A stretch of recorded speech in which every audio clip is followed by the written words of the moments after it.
بسم اللہ الرحمن الرحیم۔ حضرت امام شافعی علیہ الرحمہ فرماتے ہیں، یہ تمہارا جو نفس ہے، تم اگر اسے خیر میں مصروف نہیں کر لیتے، نہیں تو یہ تمہیں شر میں مصروف کر لے گا۔ حضرت امام شافعی علیہ الرحمہ سے پوچھا گیا، آپ نے اللہ تبارک و تعالیٰ کو کیسے پہچانا؟ جواب ملا، شہتوت کے پتوں سے۔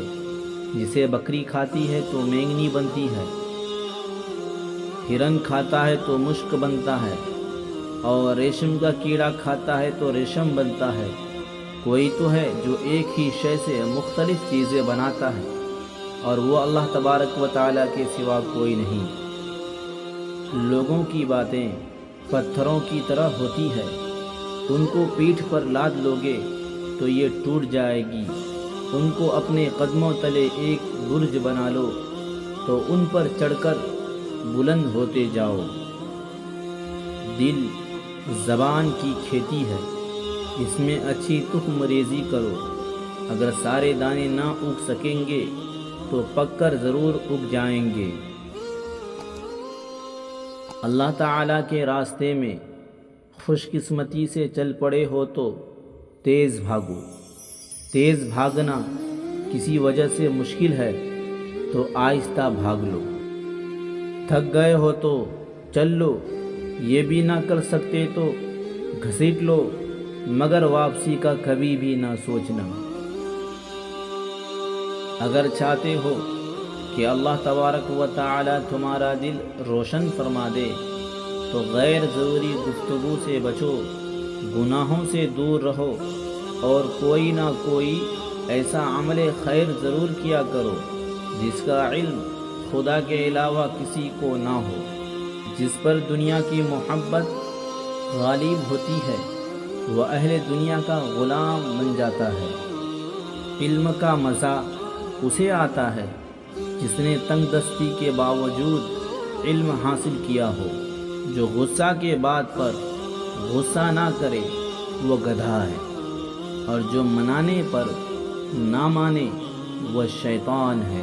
میں نے کسی شخص کی عزت اگر اس کی حیثیت سے زیادہ کی تو اتنی ہی میری عزت اس کی نظر میں کم ہوگی۔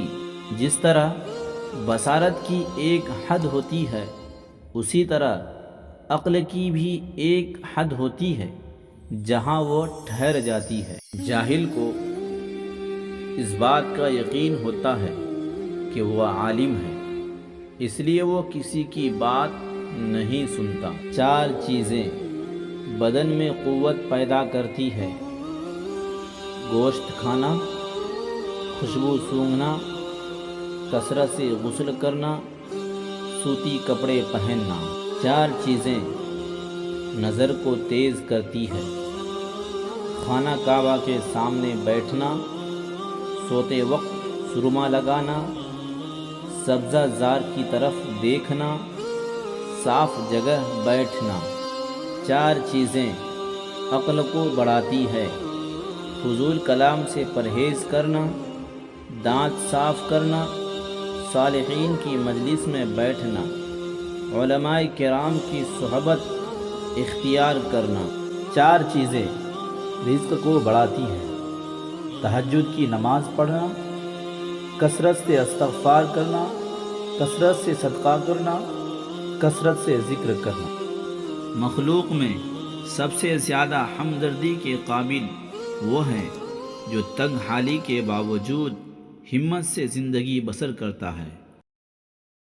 ناظرین کرام، آپ کو یہ چند باتیں اگر اچھی لگی ہیں تو آپ ہمارے چینل کو ضرور سبسکرائب کر دیجئے، ویڈیو کو لائک اور شیئر ضرور کریں۔ السلام علیکم ورحمۃ اللہ وبرکاتہ۔